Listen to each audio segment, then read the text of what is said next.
On dit que vas-y maîtriser, c'est que tu vas affronter les thèses et la maîtrise. Donc c'est comme ça. Donc la vie là, nous partons de grade en grade. Et à chaque niveau, tu penses que depuis que tu n'as jamais étudié. Ça ne t'a jamais aidé. Les autres classes là, tu passes. Mais il y a des niveaux quand tu arrives, tu te demandes si d'ici on va te faire les trimestres là, tu vas avoir 10 de moins. Puis, plus tellement que tu te dis que tu ne vas pas avoir moins. D'ici au bout de l'année, tu dis que tu as 12 de moins, donc tu es école. C'est là. C'est ça. Amen. Donc c'est ça il parle. Donc c'est pas seulement l'école, c'est partout. Ta vie là, tu vas de grade en grade et chaque niveau a son texte, a son examen. Donc notre thème est si l'Éternel n'est bâti, celui qui bâtit le fait en vain. Amen. Amen. Si l'Éternel, nous savons que l'Éternel c'est notre Dieu, le maître de l'univers. Là, on ne va pas t'expliquer. On t'a toujours dit Dieu. Il y a que ce Dieu, le véritable, notre Père, Jésus-Christ le Seigneur. Amen. Amen. Mais aujourd'hui, notre thème nous dit, si ce Dieu-là n'est pas dit, si tu te lèves et puis tu commences à partir, tu partis en vain. Donc, est-ce que c'est bâtir? Et qu'est-ce qui signifie bâtir en vain? Comment faire pour réussir dans ces entreprises? Aujourd'hui, on a seulement que 3 petites questions. Alléluia. Donc, bâtir, c'est construire. Amen. Amen. Donc, on parlera dans le sens propre. Construire une maison. Construire une muraille autour d'une ville. Construire un pont. Donc, parler de bâtir, c'est construire. Alléluia. Donc, parler de bâtir dans le sens figuré aussi. On bâtit aussi quoi? Des belles âmes. On bâtit aussi des beaux esprits. Comment bâtir les beaux esprits ou bien des belles âmes? Amen. Nos institutions, dans nos écoles, on voit les étudiants, on voit les élèves. On est en train de bâtir le pays sans le savoir, n'est-ce pas?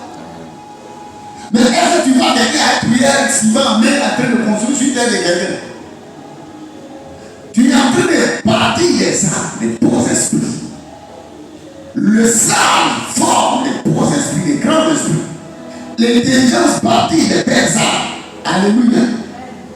Donc, lorsqu'on parle ici de bâtir, c'est construire.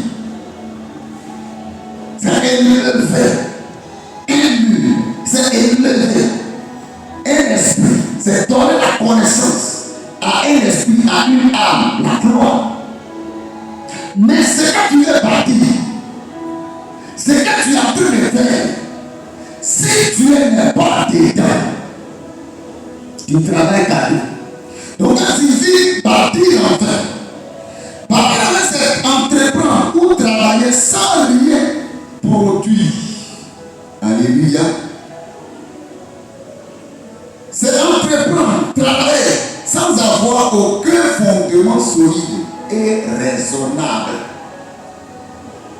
Donc si quelqu'un dit, il est en train de travailler, si quelqu'un dit, il est en train de faire quelque chose, et que Dieu n'est pas au centre, et que Dieu n'est pas avec la personne que vous voyez, c'est qu'elle a commencé. Cette chose n'a pas de fondement solide, n'a pas de fondement raisonnable. Et vous allez voir, la chose ne va pas subsister, la chose ne va pas réussir. Mais si Dieu est dedans, le vent va souffler sec, la tempête va se déchaîner, ça c'est vrai. La chose sera secouée, oui, mais la chose va réussir. Parce que le fondement que les gens ne voient pas est plus que Pierre. Alléluia. Amen. Donc ce matin, qu'est-ce que l'on peut entreprendre c'est entreprendre. Parmi les parties, c'est travailler. C'est mettre un projet sur pied. Donc ce matin, quels sont les plus meilleurs projets dans lesquels les fils de l'homme se jettent? Un matin, je veux faire ça, je veux faire ça. Et quand beaucoup échouent, donc même insultent Dieu. Ils disent que même Dieu, ils disent que Dieu ne les aime pas. Mais est-ce que c'est Dieu qui a fait que l'homme échoue? On va voir au travers de ces écritures. On va partir d'abord sur notre texte de base. On a 2 textes en haut. Psaume 127, verset 1 à 2. Psaume 127, verset 1 à 2. Maintenant, Genèse, chapitre 11, verset 1 à 9. Alléluia.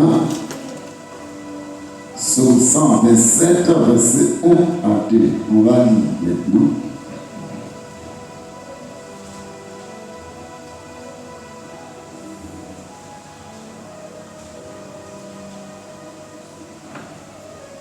Si l'Éternel ne bâtit la maison, ceux qui la bâtissent travaillent en vain.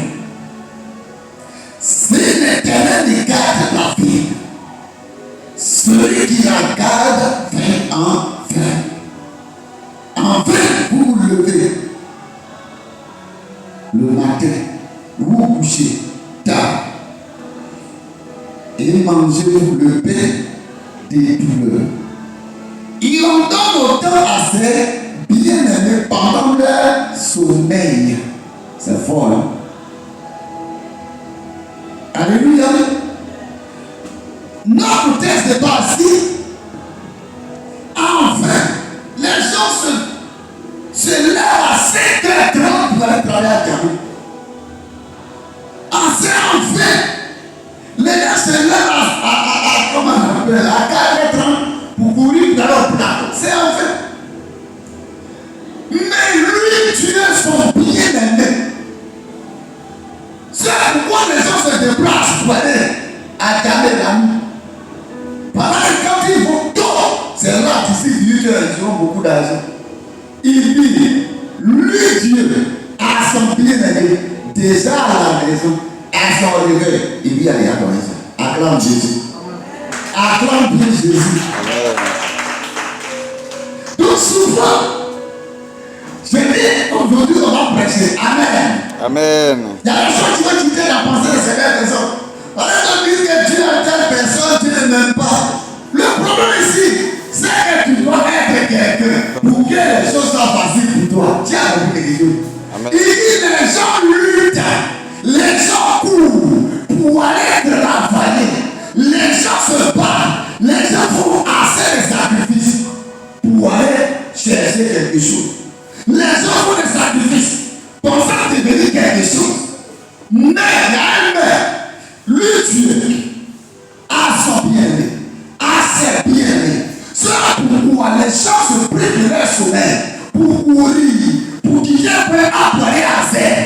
Déjà au point A, lui, Dieu, il a déjà déposé pour ses bien-aimés ou pour son bien-aimé. Ça veut dire quoi? Dieu a dit injuste? Non. Il dit son bien-aimé qui a compris quelque chose. Tous nous sommes des enfants de Dieu. Tous nous sommes des bien-aimés de Dieu, n'est-ce pas? La Bible, Dieu a tellement aimé le monde en Jean 3,16. Il a donné son Fils unique afin que celui qui croit en lui ne périsse pas, mais que cette personne ait quoi? La vie éternelle. Tout comme Dieu avait bien aimé, et à ceux qui l'agréent, qui ne sont pas ses bien-aimés, on va découvrir ça. Alléluia. Amen. Prends Genèse chapitre 11, verset 1 à 9.